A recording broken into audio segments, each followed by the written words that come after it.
Chi me l'ha fatta in testa? Di Werner Olwerth e Wolf Elbruck, edizioni Salani. Una storia di cacche. Una sera, quando, come al solito, la piccola talpa mise la testa fuori dalla tana per controllare se il sole se n'era andato, ecco cosa successe. Era rotondo e marrone, pareva un po' una salsiccia e il peggio fu che le cadde proprio in testa. Splic! Ma che schifo! Esclamò la piccola talpa. Chi è che me l'ha fatta in testa? Miope com'era, non poteva scoprirlo da sola.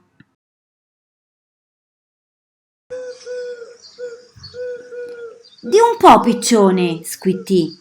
Sei tu che me l'hai fatta in testa? Io? Ma no, figurati, io la faccio così. E splish!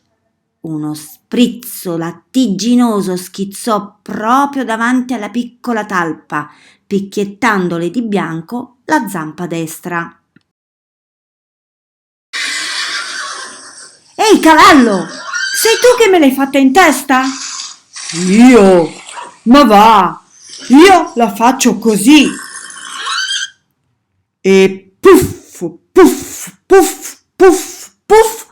Bombardò l'erba di 5 grosse e grasse pallottole. La piccola talpa ne fu molto impressionata.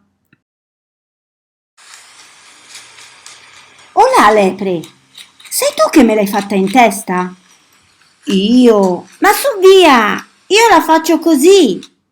E pit, pit, pit, pit, 50 pisellini crepitarono alle orecchie della piccola talpa, che fece un salto indietro. Senti un po', sei tu che me l'hai fatta in testa?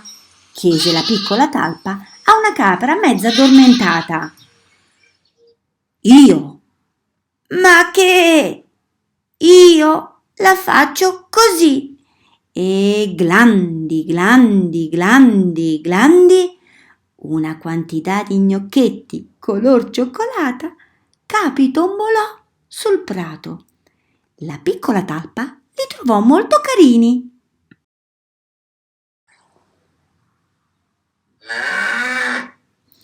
Di su, Luca, sei tu che me l'hai fatta in testa? Io? Ma che dici? Io la faccio così. E papataf! Un'immensa focaccia verdastra si depositò mollemente al suolo. Che fortuna che non è stata lei a farmela in testa, pensò la piccola talpa. Ascolta, maiale, sei tu che me l'hai fatta in testa? Io? Ma quando mai? Io la faccio così. E puff! Proiettò un monticello bruno e molle sul campo. Bleh! La piccola talpa si tappò il naso.